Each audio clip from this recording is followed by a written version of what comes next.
Bienvenue sur ma chaîne, je suis Lynn, je suis percussionniste et chanteuse et aujourd'hui j'ai envie de te présenter ce petit tambour, voilà, et donc dans une position que j'appelle la position haute, en anglais on l'appelle la position upright. Donc voilà, donc tout simplement, ce petit tambour 12 pouces là, de chez Couplerman, très sympa, il a cette petite encoche, voilà, pour que ce soit un peu plus facile de l'attraper. Alors je te montre, hein, tu prends ta main comme si tu faisais un U, comme ça, et tu viens déposer ton tambour, voilà, ici. Le pouce donc se met vers soi, hein, quand tu le prends comme ça, voilà.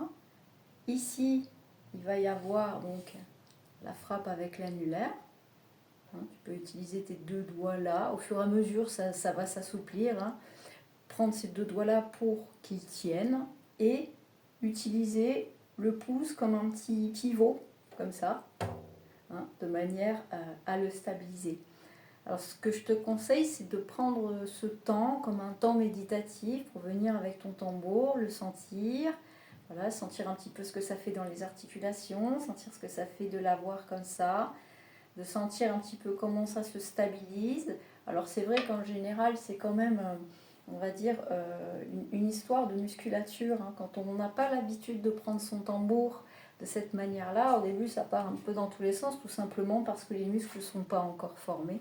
Voilà, donc ça vient petit à petit. Ce que je conseille en général, c'est d'alterner la pratique l'upstyle, donc sur la cuisse, avec la position haute. Voilà, c'est de faire par exemple 10 minutes sur la cuisse et puis 5 minutes, voilà, à prendre son tambour, à le sentir, voilà, de ne pas avoir peur d'alterner les pratiques, de changer, voilà, parce que ça permet justement de s'adapter plus vite et de former la musculature de la main gauche, parce que c'est un petit peu ce qui travaille le plus dans cette position-là, hein.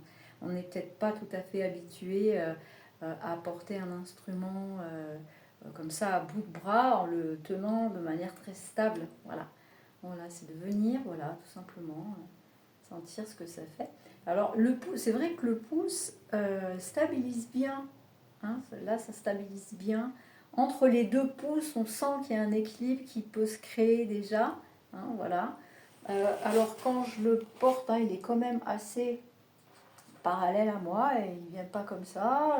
Il a une certaine hauteur, bon, suivant le diamètre quand même, mais bon, voilà, on va dire à peu près là, hein, qui est quand même, on va dire, quelque chose de central, quelque chose avec le cœur, on va dire, voilà, on pourrait le poser à partir de là, sentir que c'est pas trop loin, c'est voilà, donc à peu près pour cette position-là. Ne pas oublier de rester respirant, de sentir son corps, de sentir son squelette, j'ai envie de dire, de relaxer les épaules, en profiter pourquoi pas pour faire des petits ronds, hein, voilà, peut-être avec son tambour, de prendre ce temps, oui, vraiment comme un temps de méditation. Ça peut être agréable de le voir comme ça. Là, prendre ce temps, les muscles se forment. Et ensuite, bon, les premières frappes. Alors pour le doom, plusieurs manières de le faire. Alors, le doom peut être vu avec les 4 doigts comme ça. Hein, faire un petit, il y a un petit côté fouet aussi. Hein, voilà. Avec une amplitude de geste pas trop large. Hein, on reste, voilà. Et on vient trouver son doom.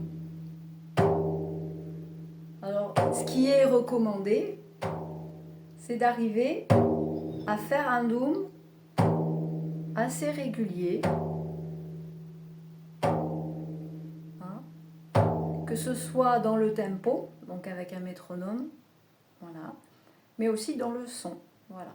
Donc, alors j'aime bien faire ce doom là, il est pas mal à faire, et ou alors après vous avez la possibilité de le faire ou avec l'annulaire,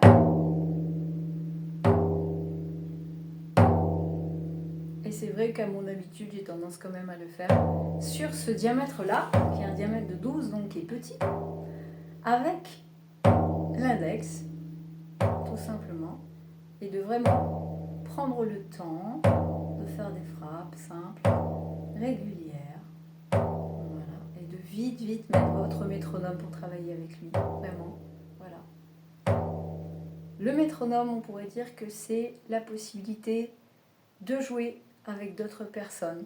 Si vous intégrez votre tempo, un tempo propre, on va dire, un tempo vraiment intégré, ça va vous offrir la possibilité de jouer rapidement avec des gens.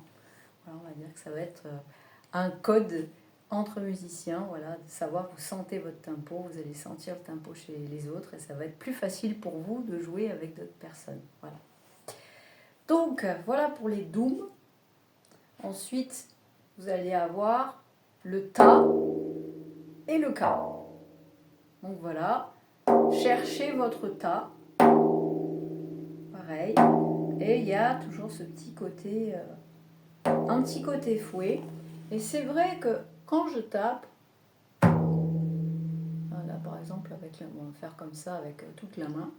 Vous voyez, quand je frappe, il y a un petit espace qui se recrée directement derrière.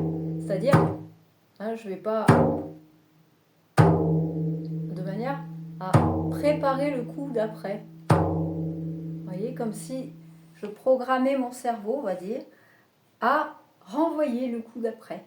Voilà. Donc que ça reste un petit peu comme ça, en conscience, parce que justement, rien qu'en y pensant, en se disant non, mais je réarme en fait le coup d'après, et ben la main va prendre une position un petit peu différente naturellement. Donc voilà, alors donc revenons sur notre ta, notre ka. Alors c'est vrai que c'est vraiment dans l'arrondi comme ça, chercher. Bon, si ça part un petit peu comme ça, c'est pas plus mal non plus, hein, je veux dire. Voilà. Et au fur et à mesure, ça prend vraiment, le doigt va vraiment prendre la forme, vous voyez, la forme du tambour, comme ça. Donc on cherche un petit peu comme ça. Et vous voyez, mon équilibre, je le fais, alors ça bloque pas la peau, c'est un petit peu sur la tranche comme ça. Il y a cet équilibre qui viendra au fur et à mesure. Et donc je cherche mon ta, tout en conservant mes épaules basses, ma respiration, conscience de la respiration, comme un état méditatif, tranquillement avec moi-même. Je viens découvrir mes coups. Voilà, je viens découvrir le son de mon tambour. Quelque chose de très sensoriel. Voilà, et je vais écouter, essayer de reproduire des sons similaires à chaque fois.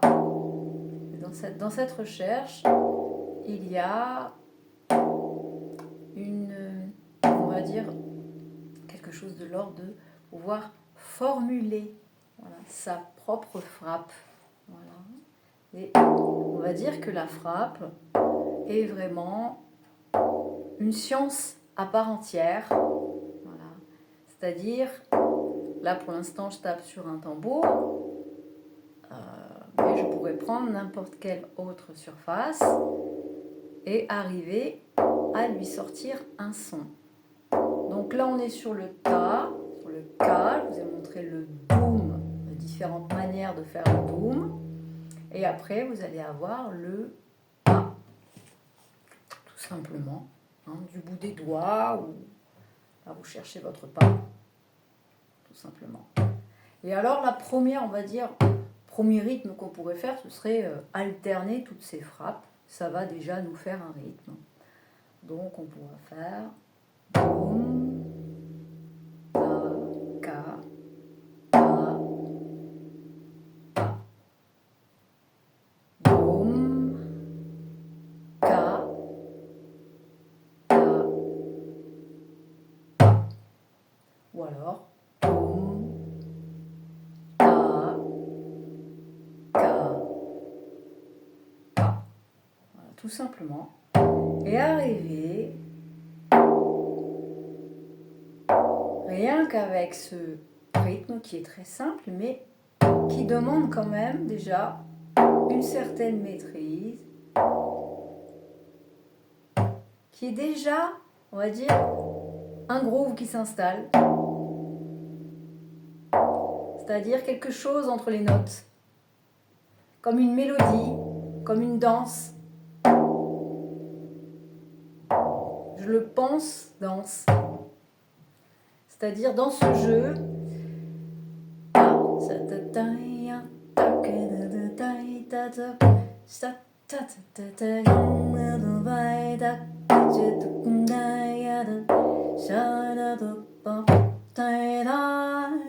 vous voyez déjà, c'est-à-dire que même avec un rythme très très simple, on peut faire de la musique. La musique peut déjà arriver avec quelque chose de très sobre, de très simple. Et pourquoi pas vous amuser en faisant ce petit pattern qui est très simple. Donc je le reprends. Donc on a dit boum, ta, ka, pa. D'ailleurs, pour pas faire plus simple, vous amusez à entendre entre les notes la musique qui pourrait s'en dégager. Comme si ce pattern, ce rythme tout simple, vous ouvrez, vous provoquez une ouverture à l'intérieur de vous et que vous étiez déjà en train d'entendre votre musique personnelle, ce que vous aimez entendre, ce que vous aimez jouer. Voilà. Et pourquoi pas de laisser remonter l'inspiration simplement avec ce petit pattern. Alors évidemment, ce rythme-là peut être tout à fait joué sur la cuisse, ce n'est pas un problème, bien évidemment. Voilà, justement en alternant, ça peut être une bonne chose. Voilà pour ce petit cours, cette petite approche du tambour sur cadre en position haute.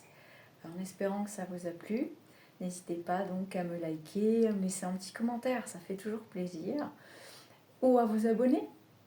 À très bientôt. Au revoir.